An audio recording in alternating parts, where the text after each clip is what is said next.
our friend from Fox Sports and a multiple Super Bowl champ, none other than Mark Schlereth here on the Rich Eisen Show. How you doing, Mark?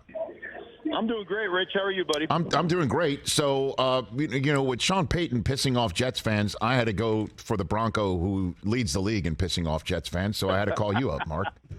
Well, I appreciate that. You know what? Sean Payton are kindred spirits that way. Yeah, you know what I mean? Although I haven't seen him actually put his Super Bowl ring on his middle finger and tweet it out. I haven't seen that one yet. But, maybe you should maybe you should coach him up, Mark, Yeah, I know. But I could give him some pointers on how to really piss him off. Well, week 5, Broncos Jets really shot up the marquee in the last week, don't you think? In all seriousness, didn't it though? I mean, it's exciting, and I get Sean Payton from the standpoint of getting a little full of himself and saying some things that probably are all true, but just things you don't normally do. But that's Sean Payton. Like I think he just gives zero what's about what anybody else thinks, and I think it was a way to support his quarterback and to let people here know that he's got their back. And I think that part I totally understand. There's probably a better way to do it than the way he did it, but he doesn't seem to be too upset about it and unapologetic for what he said. So let's dive into the caping for Russ part of this, the three-dimensional chess that we always ascribe to a coach. Who does mean what he says, but also says something to try and support or talk through the media. What do you think he was doing there with Russ?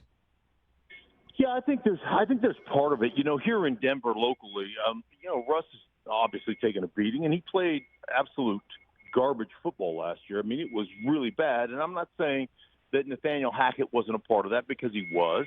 But there were a lot of other circumstances that were going on. I mean, when you come into an organization and you hire a quarterback and you make that big trade, and then you say, oh, by the way, you get to do whatever it is you want to do. You get to have your own office. You get to have your own quarterback coach that comes into the facility and sits and studies with you. You have all these other things that are happening that really, to me, put Nathaniel Hackett in an unenviable position. I mean, it really, you emasculated the guy before he even had a chance to coach, because he truly wasn't in charge. And I always say this just about organizations in general, Rich. It's one thing to appoint a guy a coach. It's another thing to empower a guy a coach. And that dude was never empowered to be the head coach. As a matter of fact, I reached out to him week 6 and said, hey, listen, man, if you don't get your stuff together, you're going to get fired. Like, this is that bad. And we have that kind of relationship. But, yeah, I don't ever think Nathaniel Hackett was truly empowered to coach this team. And you know what? It just kind of spiraled out of control. So I know one thing about Sean, and I've had a lot of conversations with Sean over the years, just about game planning and how you go about, doing that and trying to, take something from him to use in my own career as a broadcaster. And one of the things he said to me that really resonated just a couple of years ago, that we sat down and had this meeting, and I said, what is the key to game planning? If you're doing what I was doing, he just said, from my standpoint, there are a lot of young coaches that look at a juicy matchup, and they're like, oh, my God, I just got to go after that matchup. That's a great matchup for us. But in doing that, sometimes you expose your own weaknesses. And he said, my first responsibility as a coach is to mitigate my own weakness. So if I see a juicy matchup, but I know it puts my right tackle in a position that he can't win, I have to get away from that. And a lot of young coaches will say, hey, man, we just got to hold up. We just got to hold up. And, the third time they try to go after that matchup, it's a strip sack, fumble, touchdown the other way, and you end up losing by 3. And he goes, those are the things that always entice young coaches. The things you have to learn as a coach is to mitigate your own disaster first. That's the number one priority. And I think, Nathaniel Hackett and a lot of young coaches get caught up in that.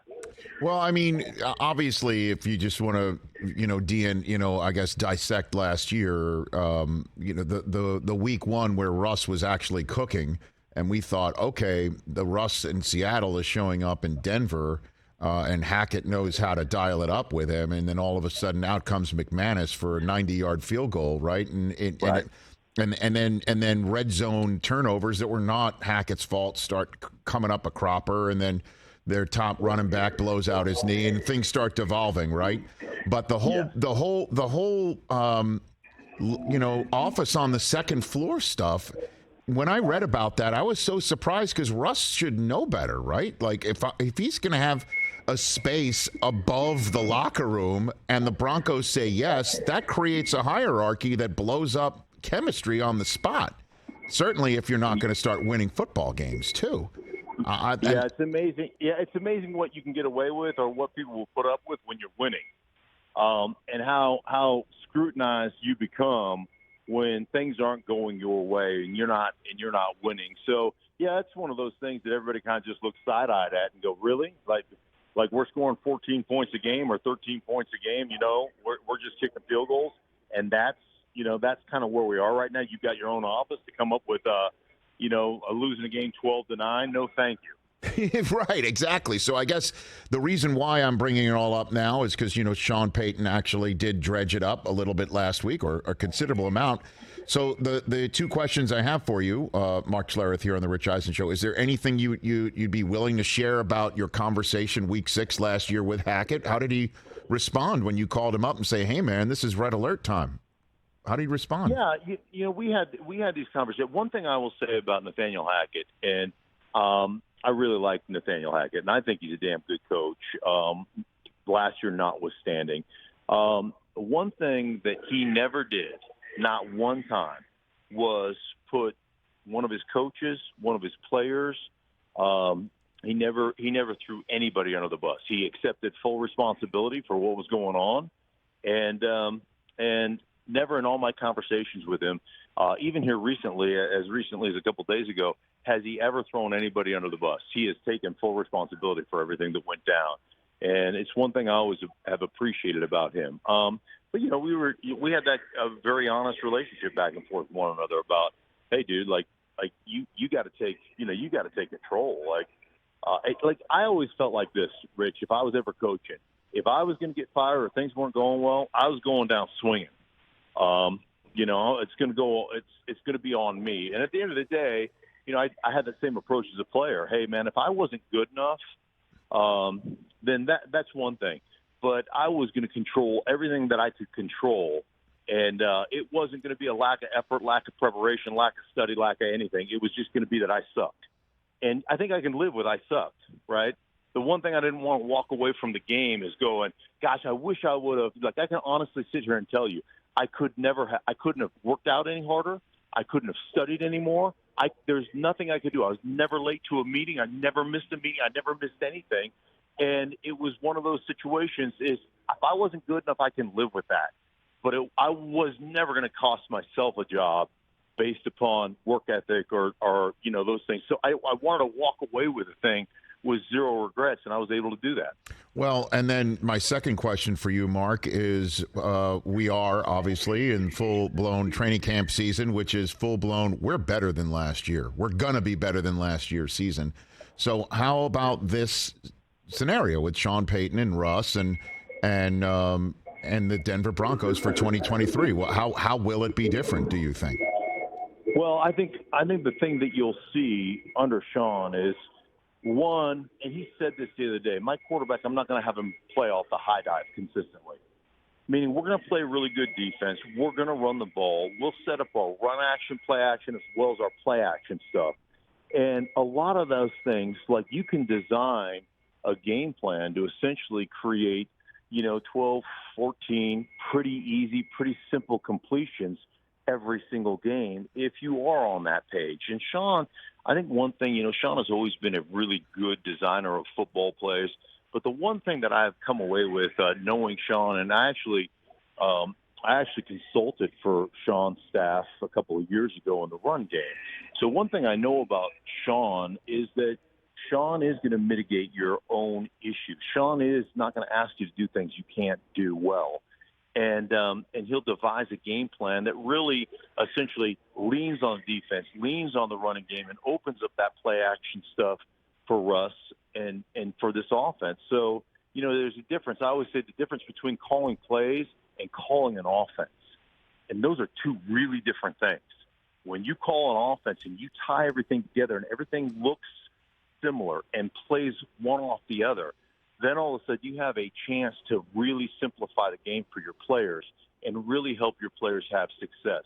And I think Sean is one of the exceptional guys at doing that. And I think that's why this team and this organization is going to be a heck of a lot better with his coaching. Mark Schlereth here on the Rich Eisen Show, Fox Sports analyst, game analyst, and three-time Super Bowl champion here on the program. I'm sure you are well aware of the conversation about the running back market and what's going on with Jonathan Taylor. Josh Jacobs still hasn't come in from the cold. Saquon Barkley's general manager, Joe Shane, will be on the program in hour number 3. So many people pinpointing your Shanahan teams, brother, as the origin of running backs becoming replaceable, and you can just run 1,000 yards in any system, and it's now 20-something years later coming home to roost for running backs, even though Mike's kid employs the highest paid one currently. What's your 2 cents on the Shanahan offense from back in the day leading to the present situation with the running backs, Mark? Yeah, I mean, obviously, Mike, it was Terrell Davis going for 1,100, then 1,400, then 1,700, then 2,000, getting injured. Orlando Gary coming in and rushing for 1,200. Then the next, him getting injured. Mike Anderson coming in and running for 1,400. The year that Mike Anderson had 1,400, TD would have had 2,000. Mm-hmm. So, there is a difference. There's no question. But it has become more of, as you know, a running back by committee, more of a specialization of that running back position. And, frankly, I don't have a lot of sympathy. You know what? You signed the collective bargaining agreement. You gave the franchise tag. You negotiate things like less practice time, and you negotiate stupid stuff. Hey, I'm part of that. I'm guilty, right? I was a player too, so I understand it. You negotiate stupid stuff. They know you're going to negotiate stupid stuff that doesn't really matter, and that's your own fault. And as far as the running backs, having a stupid Zoom meeting and all, complaining and whining about it, it is what it is. That's the market, and that's how market economics work. So quit complaining about it. I don't remember any of the star running backs at the time standing up on their podiums complaining about how unfair it is that the fullbacks were becoming extinct, as long as they were getting there. So, I don't really want to hear it. It's the market. Take the money that's available to you, go out there and play great. Whatever. I don't have any sympathy, empathy, any of the fees. None of the fees bother me. I don't care. Wow, Mark, I got to tell you, I wasn't expecting that response here. Because you see how important these guys are. You did point out how TD could have run for 2,000s when somebody else wouldn't have been as productive. But so my pushback there would be, you see guys at positions like receiver, tight end getting paid better than running backs. They shouldn't try and go out and get theirs, Mark? No, of course they should. You should get as much as you can get. But the bottom line is that's what the market is right now.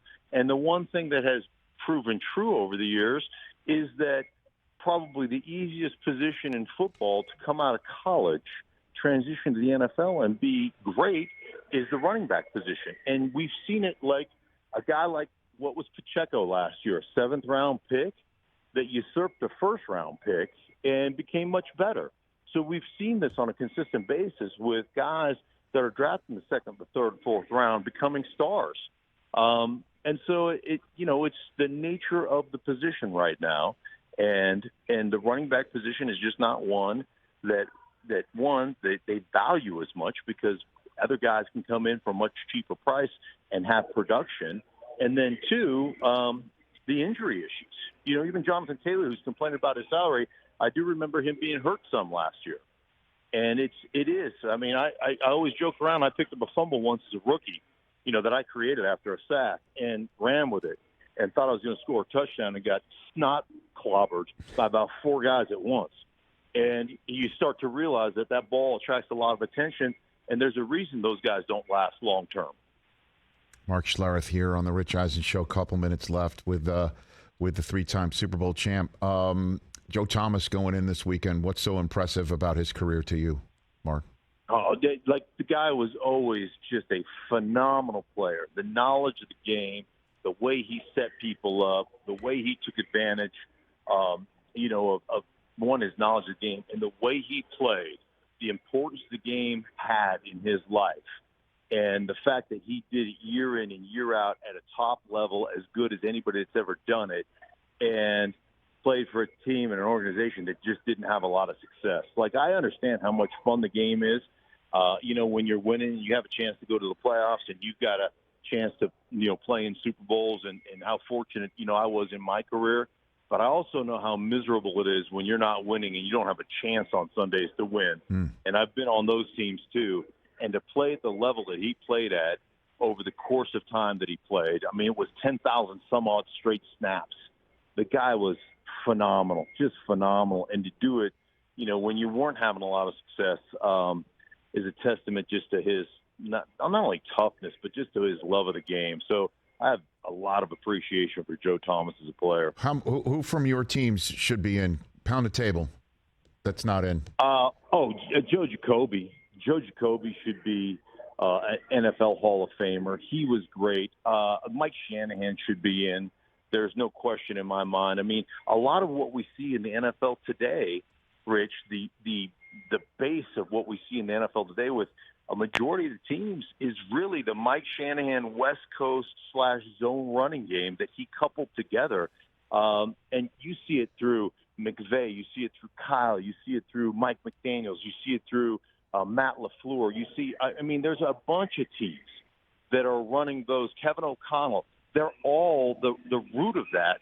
The basic root of that offense, or all those offenses, is Mike Shanahan.